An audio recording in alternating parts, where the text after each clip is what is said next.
Is the India versus Bharat debate a red herring?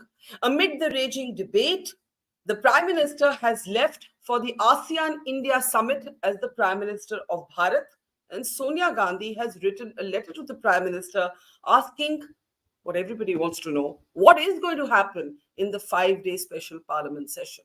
I'm Barkha Dutt, you're with the Mojo story. Historians are having a field day telling us about the origins of the word Bharat in India. For most of us, we've used these words interchangeably, and we cannot even understand what the debate is. We've sung Bharat Bhagya Vidhata in the anthem, and we've identified as Indian, and we haven't thought even another minute about it.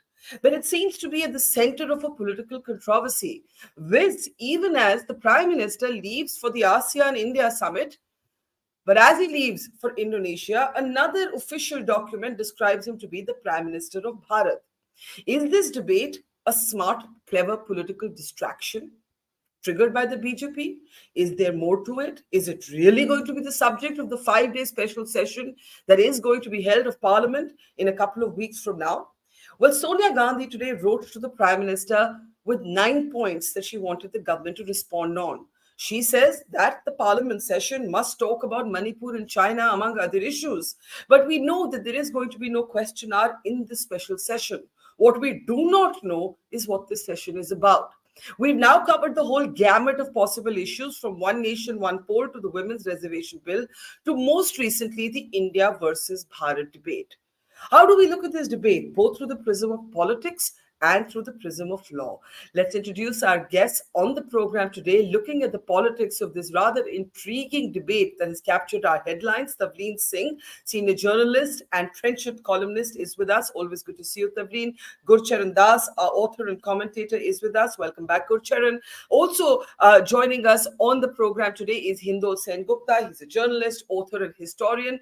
Pleasure to have you with us, Hindol. Varun Singh, journalist, political analyst, is with us. And Ashutosh, senior journalist, editor of Satya Hindi, is with us as well. Ashu, let me start with you because you've been both a politician briefly and a journalist. So I think you can understand life from both sides in a way that the rest of us can't.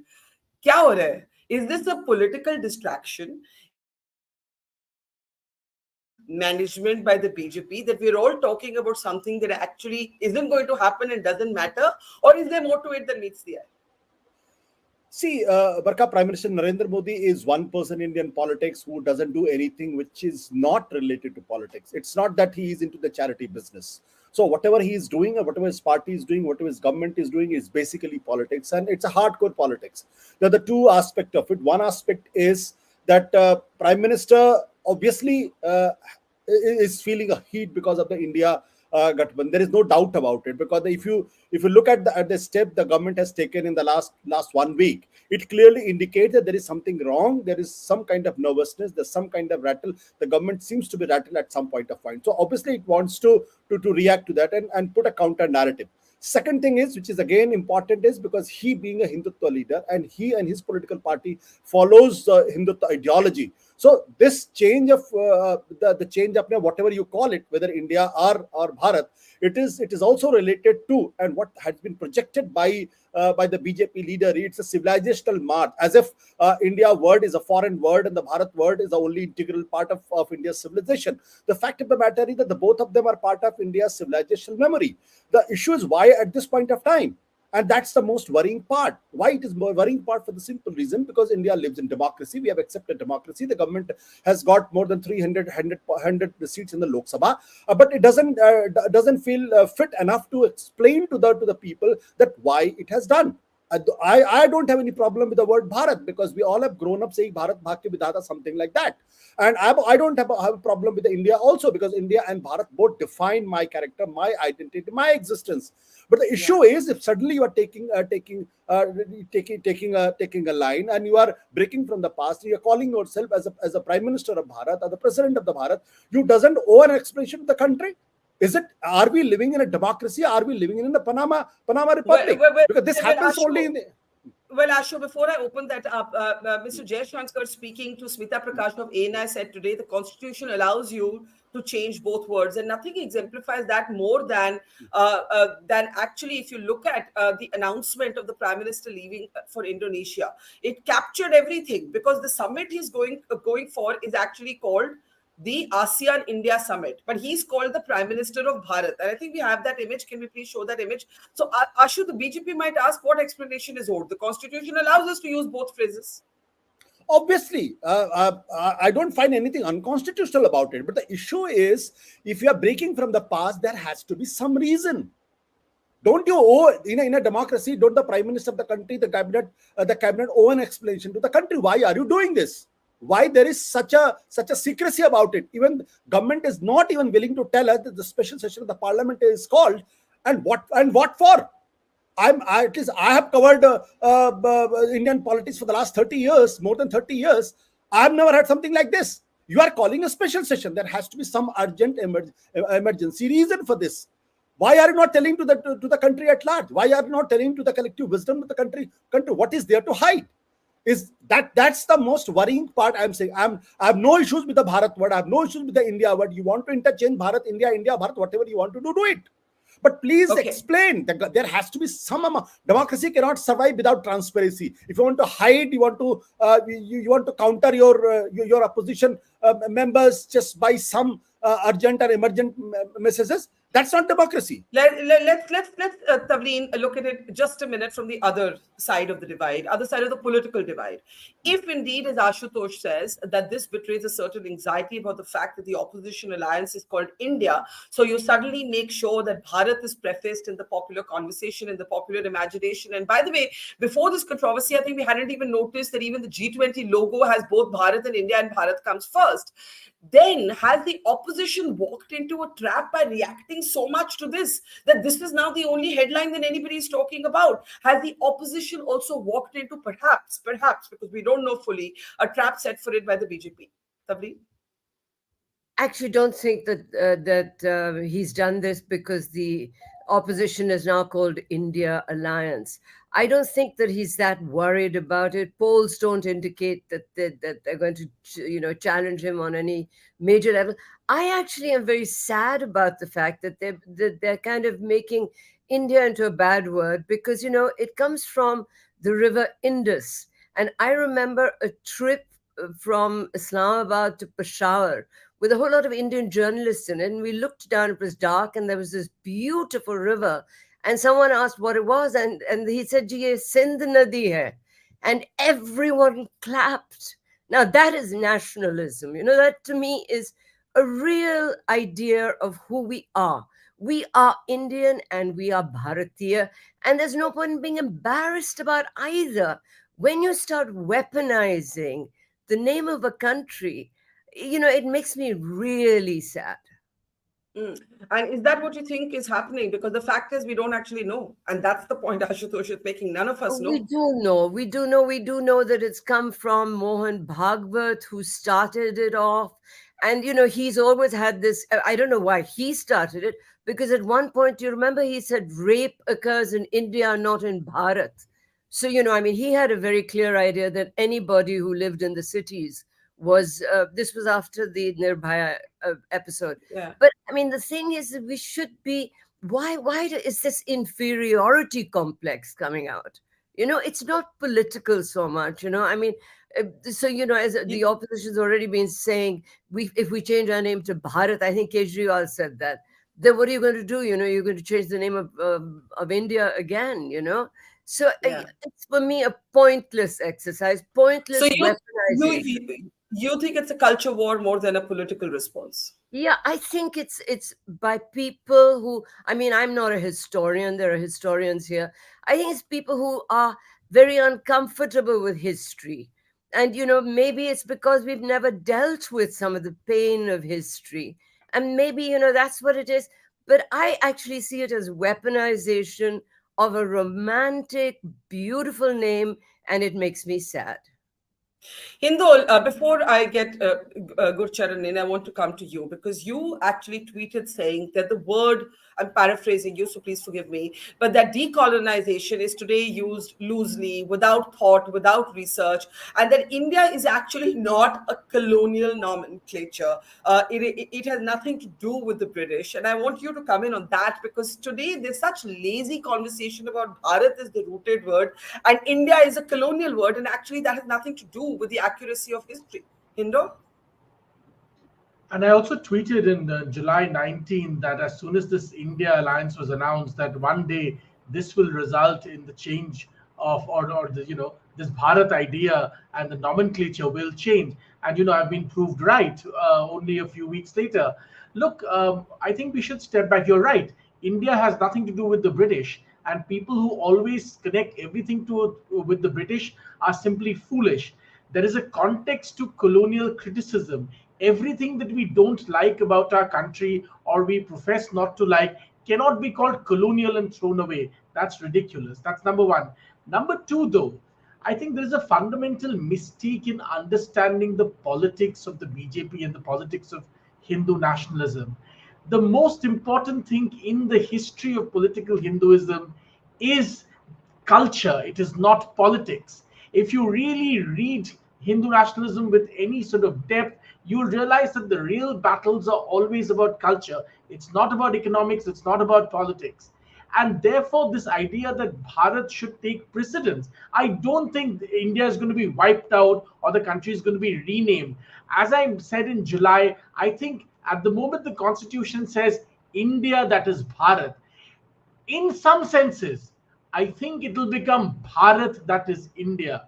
In a sense, there will be a tweaking. In India, we never do such drastic things, but we always find ways and means to fix what we want fixed. And I think there will be a subtle change.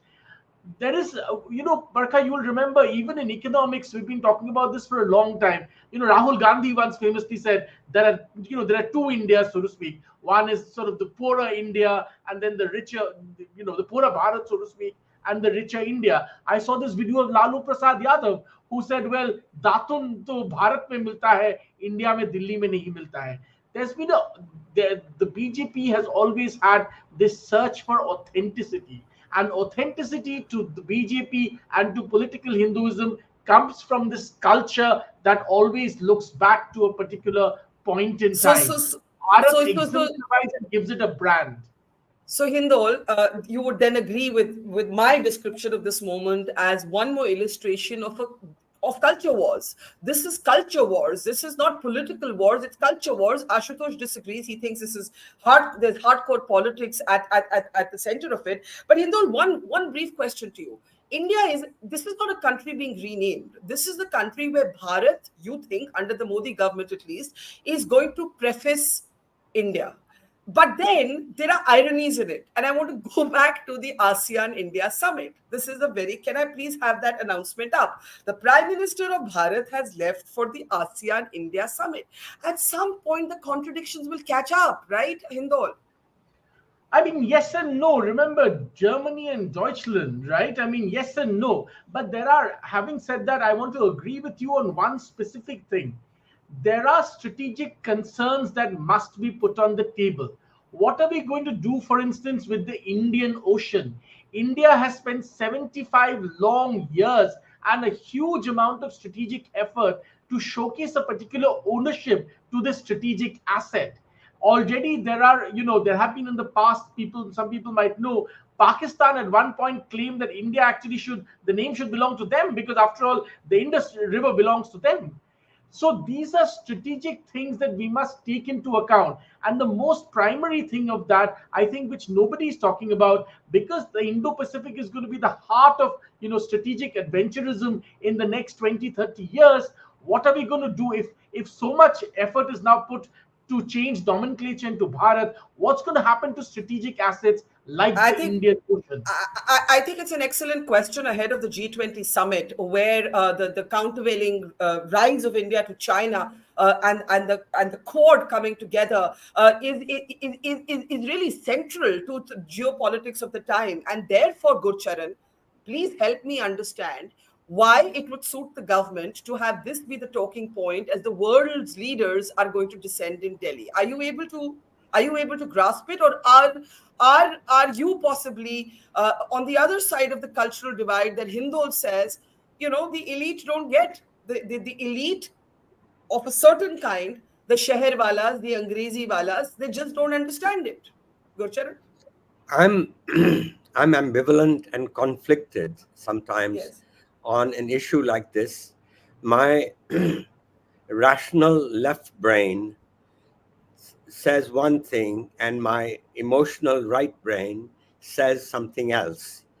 My rational brain says, why fix something that's not broken? We, for God's sakes, we have real problems of jobs, of education reform, health reform. Let's focus on those. And what are we doing, talking about this? Second, that I mean, my left brain says that a nation is an imagined community.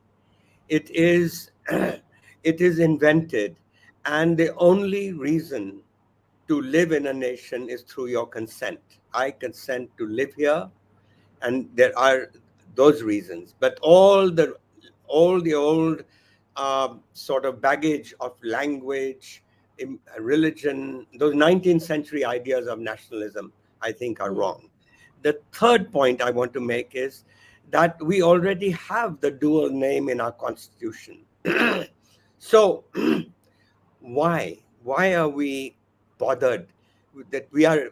There are two very nice names. We've lived with them for, as it were, forever, and it is forever because it is, as Hindol has rightly said, it's not a colonial construct. In fact, it goes back to the Greeks, and Tavleen put it right. It begins with the river India begins with the river Sindhu. The Persians they couldn't pronounce the sa. They made it Hindu, and the Greeks dropped the aspiration and made it Hindu. And that's how Indians, for 2,000 plus years, India has, and of course, Indian Ocean and the whole part of this part of the Sure. world. So there is a brand power associated with India, and why lose that? So the other side of me, Tavleen says that this is partly related to the rise of the BJP and the RSS, and that is a resentment that there is India is being associated with that elite English speaking that lot who have lorded over India for 75 years. Only 15% of Indians feel comfortable in English. And frankly, if somebody who didn't know English walked into your show right now, they'd feel deaf. And frankly, to feel deaf in your own country, where is that azadi that came 75 years ago for that Yeah, person? I think So that's a that, good point. But Gurcharan, equally, if you're from the south of India, you may have a completely different sort of language to fall back on. This diversity yes, is I what we mean, are I'm all not about. saying, yeah, but I'm not saying that I'm not, you're right there. There is a south-north divide, and the northeast that would actually prefer it this way too. But the thing is that, you know, when I lived abroad, I used to think of home. And what is home? Where your heart is. And there is such a thing as good nationalism. And Tavleen put the finger when she said she was going past the Sindhu River. You felt something emotionally.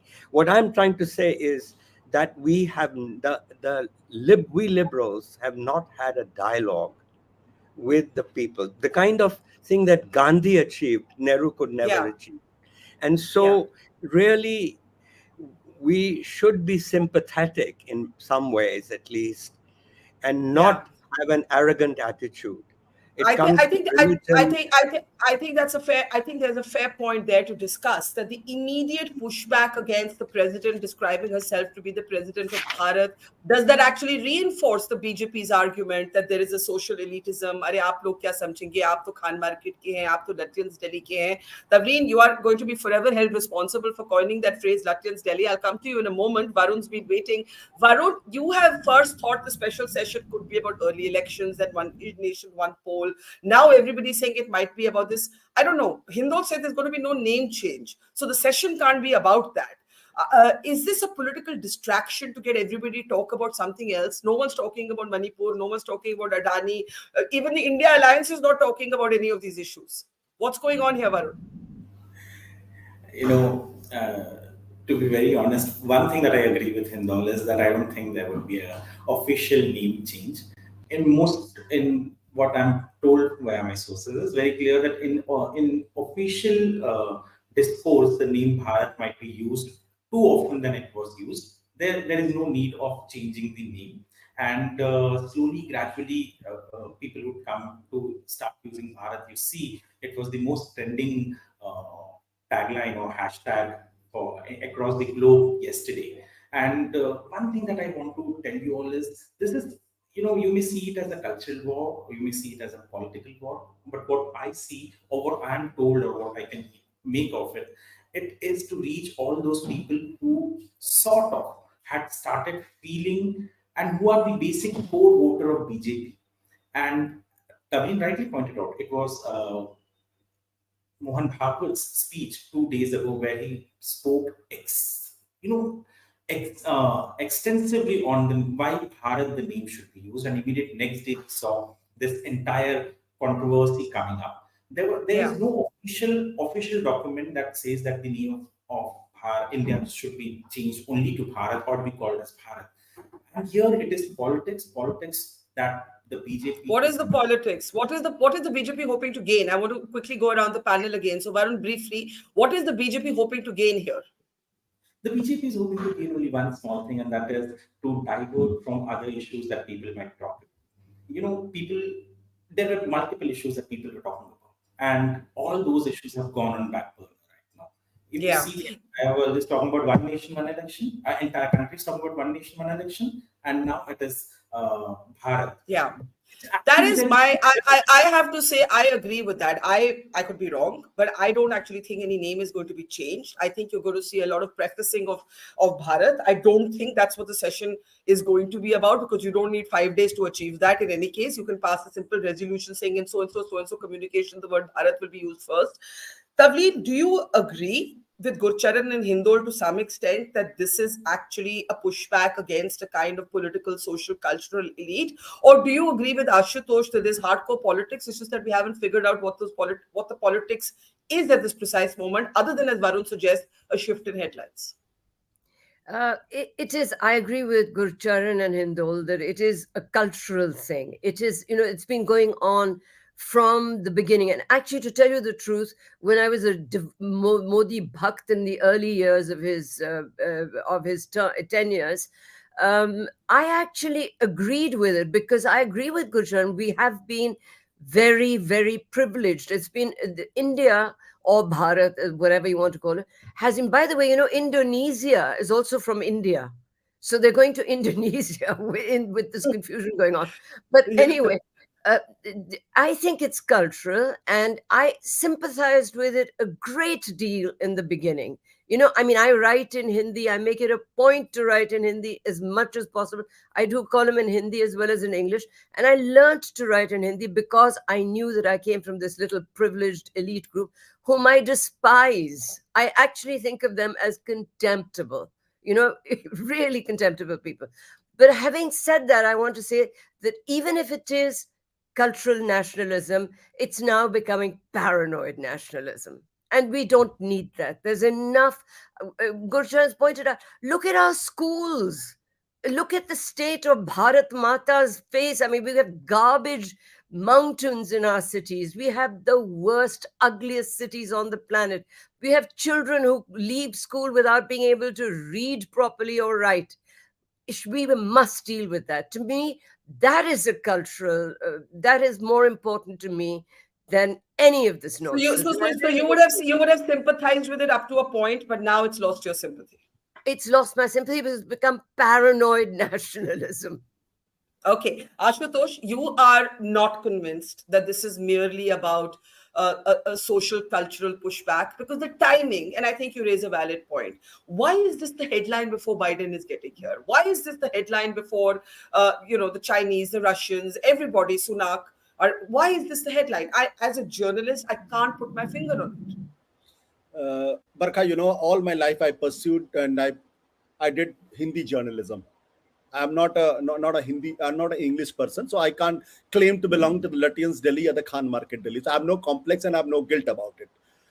See, the problem is that the more I read Savarkar, the more I read Golwalkar, and I have read many times, not once but many times.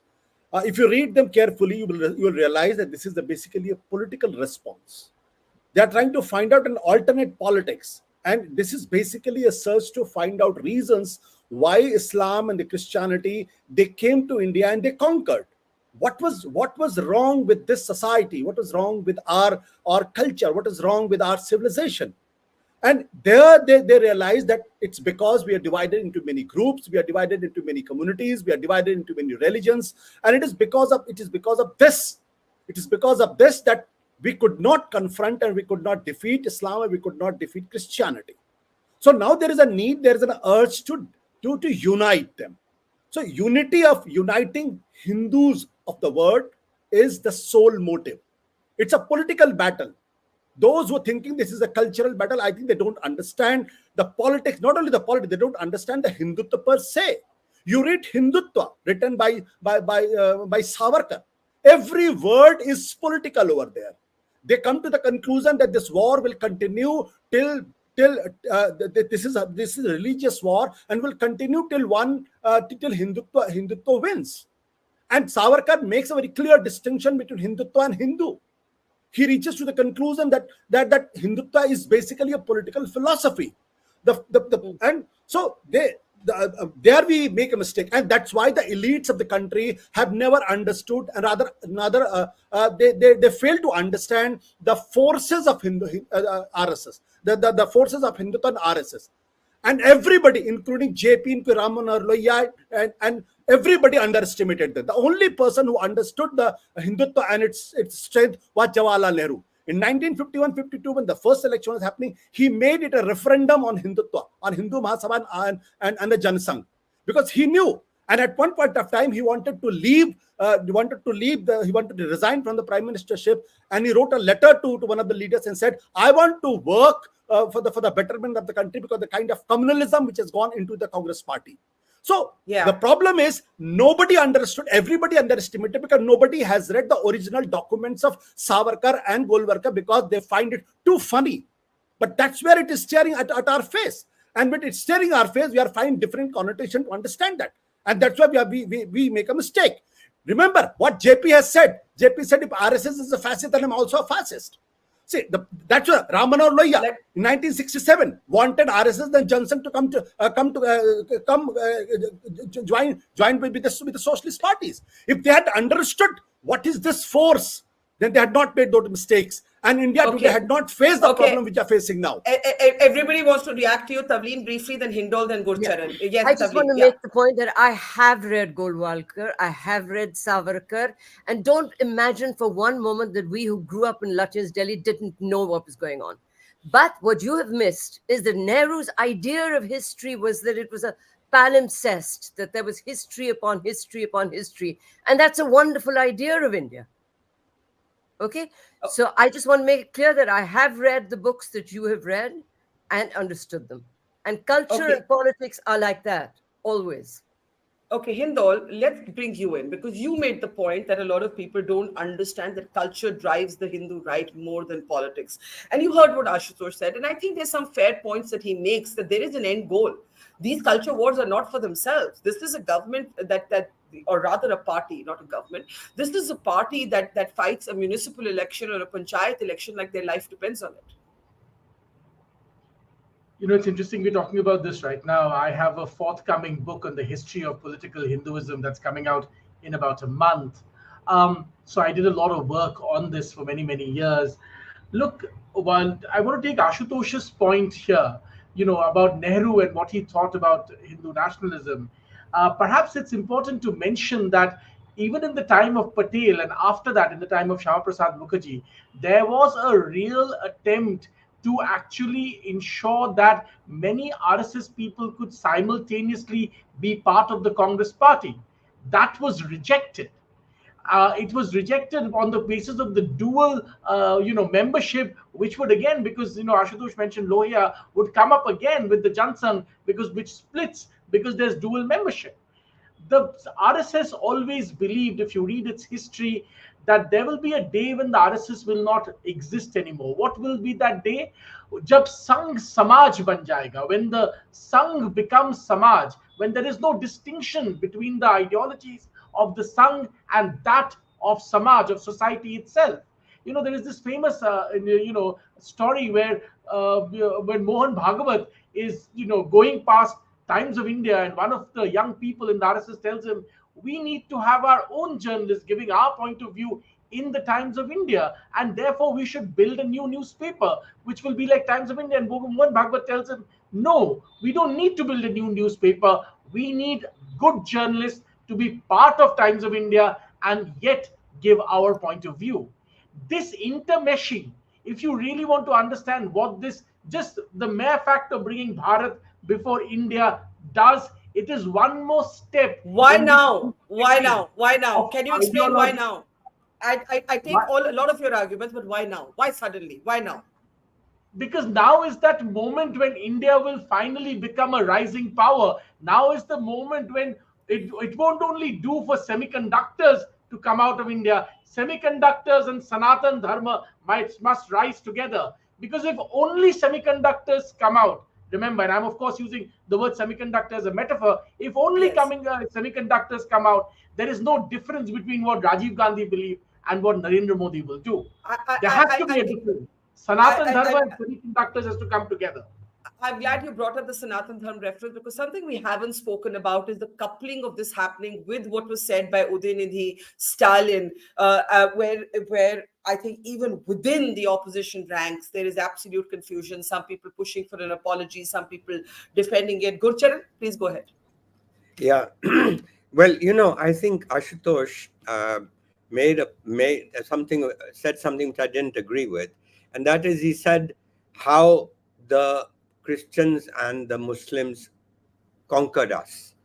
Well, I lived in Latin America for many years, and so I can compare British colonialism with the Spanish and Portuguese colonialism. And the reality is that Spanish colonialism actually destroyed. They really won, because they totally destroyed the culture of the people that existed there. In India, Christians are what? Less than 2% of the population. Muslims are what? 15% of our population. The population is Hindu. So they did not conquer. Yes, politically, I think he's saying that's the BJP's narrative, not Ashutosh's. Yes, but what I'm trying to get at is the point again that I go back to language. Language really, and that's where I'm hoping that 100 years from now or 50 years from now, there will be a language which all of the people of India will operate in. And of course, we have 22 odd languages in the official languages. So it's not an easy one. But languages also evolved. English evolved from the 14th century. It's a bizarre language. Maybe it will be English. But I guess what I'm trying to say is there was no dialogue between Bharat and India. And if there had been a dialogue right from Nehru's time, during Gandhi's time, there was a hope because he spoke in that language. But since then, the lack of dialogue is what has brought up the right in the Hindu nationalism. And ironically, what they are creating is not based on a civilizational idea. They're creating a very puny 19th century nationalistic national state, which represents actually the kind of nationalism that was degraded after the Okay. Second World War. Okay. Ashu, quickly, and then Varun. Yes, Ashu. See, that's where we make a mistake, because I never said that it is my opinion, but it is RSS, the BJP's opinion. Yes. And it has always disturbed them when they realized that only 77,000 of white British, they could control 30 crore Indians. What was the why 30 crores Indian could not counter them? Why they let them rule us? That's the question. When they investigate, then Savarkar answers that question, and Savarkar goes back into the civilizational values. He says the civilizational values of the Hinduism is problematic, and he calls them perverted virtues. Perverted virtues means what? That this karuna, shalinta, intolerance, the tolerance, these are the things which has made Hindus weak. And then he even go to the extent of justifying. I'm very carefully using this word. He has gone to the extent of justifying even rape also, and he gives the explanation by citing the example of Shivaji, and when the unki putra badhu lai jati, that point. So the issue is something which has always pricked RSS and the Hindu Mahasabha, Savarkar and Golwalkar, that why a small fraction of Muslims, small fraction of Christians, they came over to India and let them rule us. What was the reason? So they are not looking for some short-term answers. They are looking for the long-term answers, and the long-term answers lies into the politics of this civilization, which allows everybody to come over here and conquer them and be happy about it. Okay, I have to say that despite doing multiple programs on Savarkar and reading multiple books, I can't claim to be an expert of any kind to be able, because you hear so many different contradictory theories. So I want to just to own up that lack of expertise in this space. But Varun, let's come back to the politics. If you were the opposition today, how would you be reacting? Let's also remind ourselves that before we take last comments that Sonia Gandhi has written to the Prime Minister saying, "Tell us what this session is about." Varun? Exactly. That is what I think. The BJP is an expert in. They have made the opposition forget everything and talk on issues that actually were non-issues till 2 days ago. And the BJP has mastered it. And I don't know, thankfully or not thankfully, whatever you say. While the other panelists want to discuss on education, how getting a poor person admitted in a hospital are important. But those things, to be very fair, happens to so many crores of people that people have started believing it as ये हमारे साथ इस देश में गरीब पैदा होना सबसे बड़ा अभिशाप है. But with that, it is also that people have accepted it as a way of life. It is going to happen to us. So that is the reason why we don't see such things being discussed. But here, the most important aspect over here is, I think in a day or two after the G20 summit is done, the agenda of the meeting will be out. The inauguration of, not the inauguration, but the functioning of the new Parliament House will commence on Ganesh Chaturthi, which is again a Hindu festival. And all these things that you say, that you see right now, is just building up for something that we might not expect. And what's your best guess? What's your best guess? I have no major guess. Nobody does. But one thing I just want to say is that people of Bharat, why we say people of Bharat, because people of Bharat still, you may call it as Indus Nadi ke wajah se India bolte hain, ya Britishers ne nahi laya, but the basic discontent that many people of Bharat have, that India is not a Indian name, Bharatiya naam nahi hai.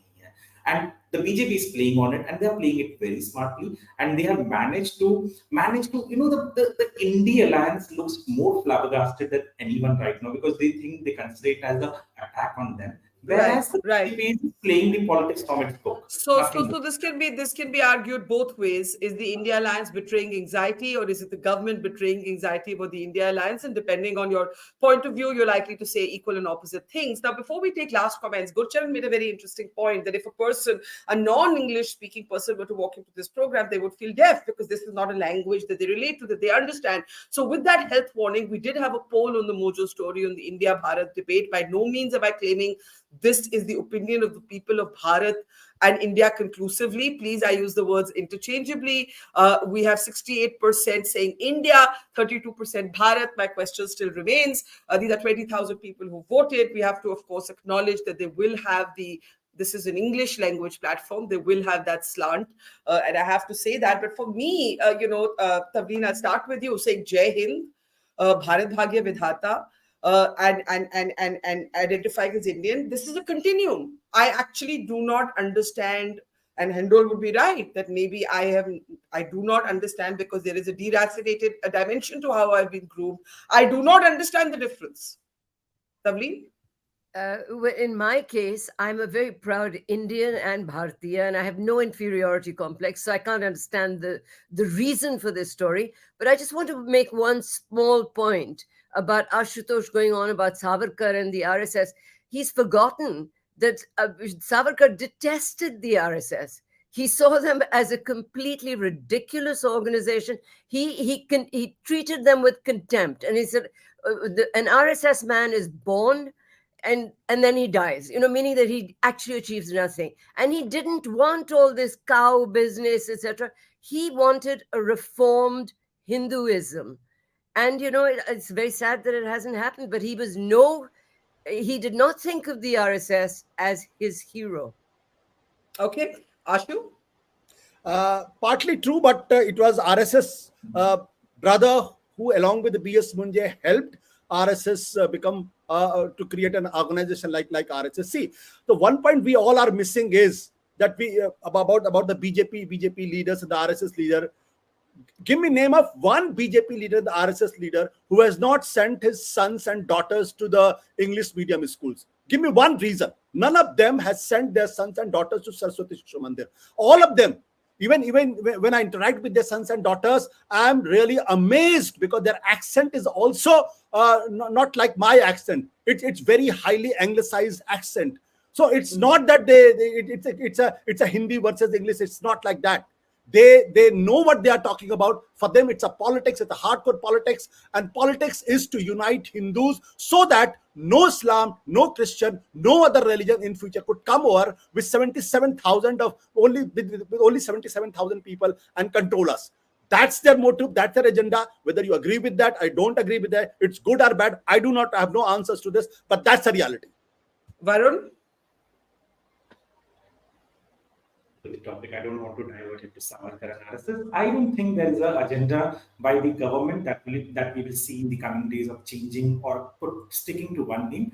But yes, I am sure in the long discourse, the government will use the name Bharat, and it is as per their political book that they follow. And sooner or later, by 18th or 19th, I'm sure there would be something as big as we all are expecting, but none of us know it. And I'm sure one election is already done. I don't know what it would be. It could be. And one thing, Barkha, in your last program, we were discussing about someone had mentioned why we can't have an early election, but because of Ram Mandir. Probably, I feel we may have an early election, and Ram Mandir date can be preponed. So that could be one thing. The government. There's also World Cup. There's a World Cup cricket also. Okay. All right. Speculation is now completely gone wild. We have no idea. That's the truth. Gurcharan, before I give the last word to Hindol, you said the left brain and right brain. Can I end with a question to you? Yes. Why do you think they've done it just now? That's the question. Why do I think? Yeah, why do I think? Why is it happening on the eve of the G20? I think, though I don't understand it, I think Hindol has a point that you're showing yourself as a rising power, but rooted in a civilizational history that started well before India turned independent. Let's remind ourselves that the Prime Minister has actually referenced this, Tavleen, several times. Hindol, please help me here. Didn't he say ki ye hazaron saal ki gulami? So I think this is actually how they think and think their voters would approve of. This is my best guess. Whether it works politically or not, Naveen, I don't know. But we have all forgotten, and none of us have spoken about the Prime Minister talking about the gulami of not just the time the British were here, but well before that. Gurcharan, now to you. No, I think Ashutosh and others have made one very sensible point that this is all politics at the end of the day. What I was trying to analyze and trying to understand this, and why I feel a certain ambivalence about this is that I do feel, and frankly, I believe that the shelf life of Hindutva is also limited. It goes against the temper of our country. If the economy were to turn downwards, there'd be so it's an attempt really to unite the Hindus, as it were, and to it's a political agenda. So what I my plea actually is to have a dialogue, and this should have started right from the 50s.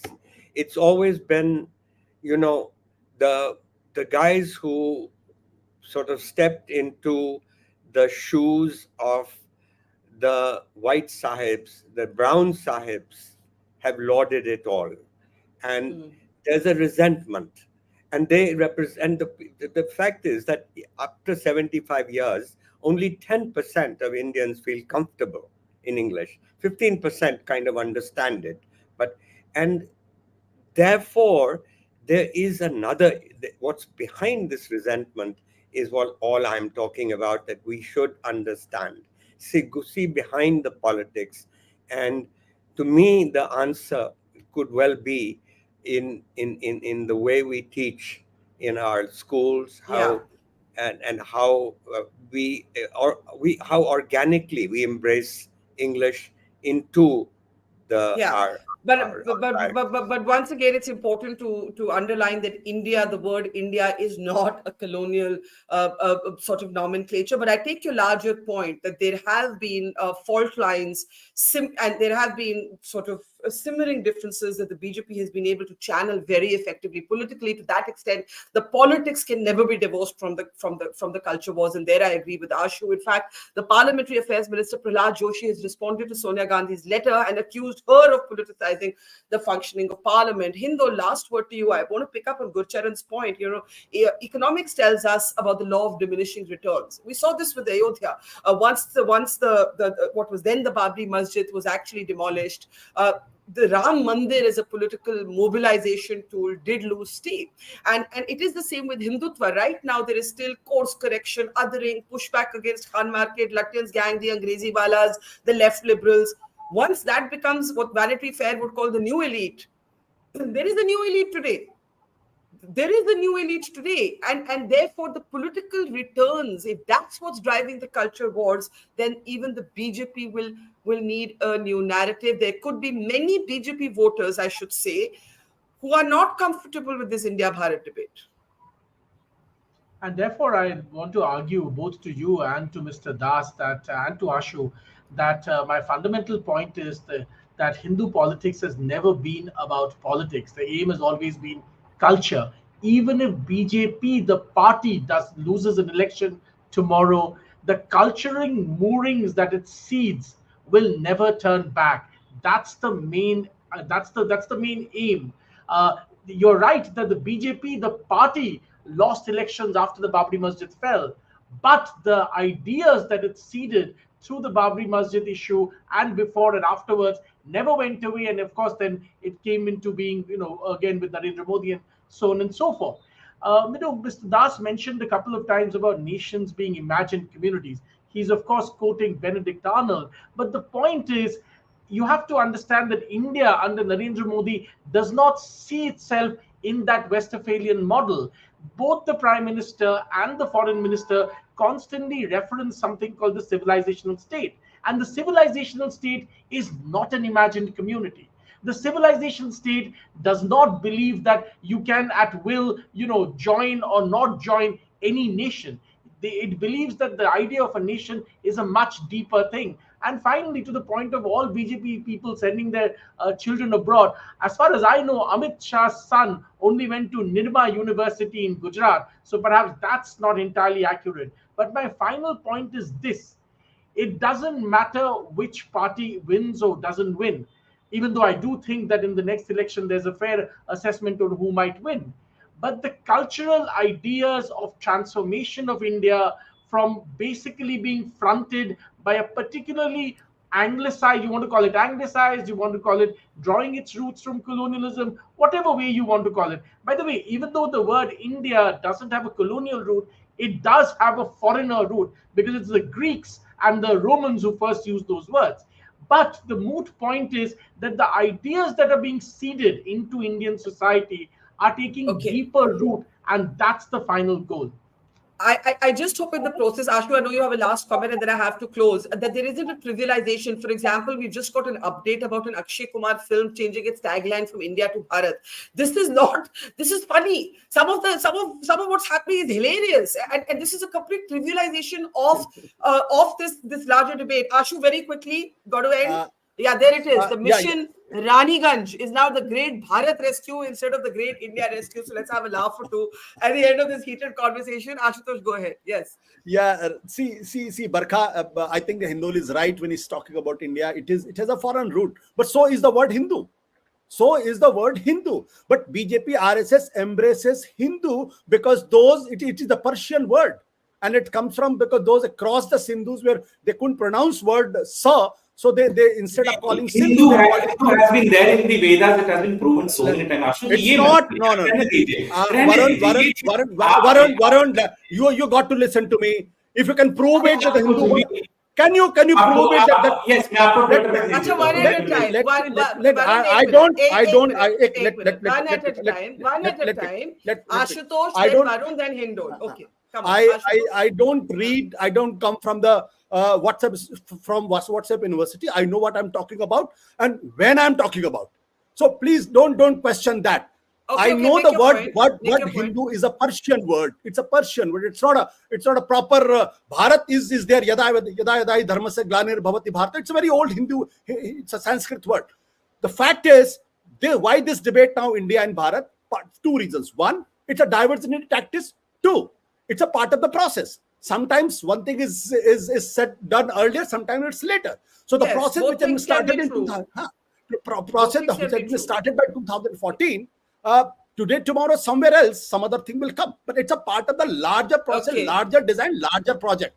Let's not get confused. Okay. And please mind it. Hindu has a foreign root. Okay, Varun.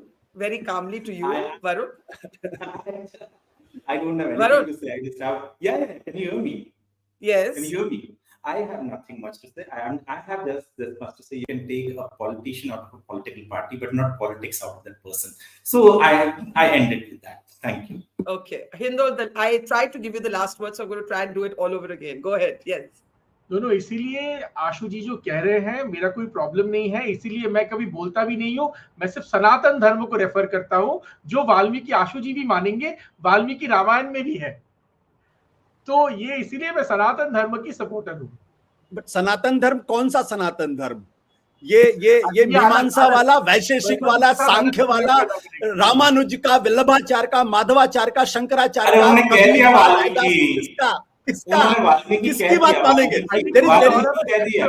There is no one text. Okay, yeah, come on. India might have become. Okay, 1 minute. Akshay Kumar is no longer Canadian. Look. That is. Can I? Yes, please. Quick. Can I say one thing? Yes. I think this banter just now illustrates who we are and what we are.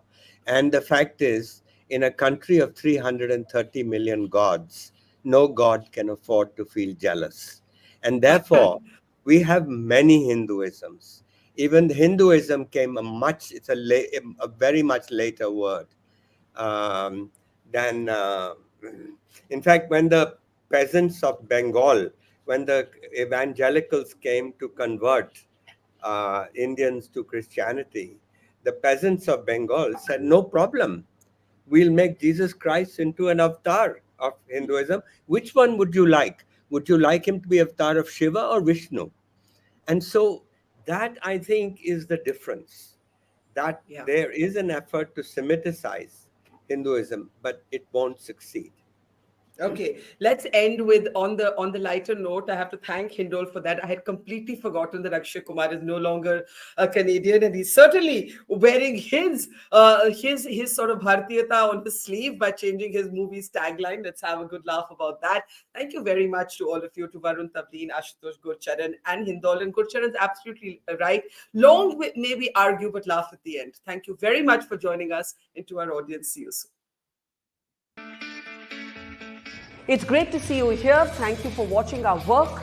If you haven't subscribed yet, don't forget to click the bell icon and subscribe to Mojo Story and support independent, robust journalism.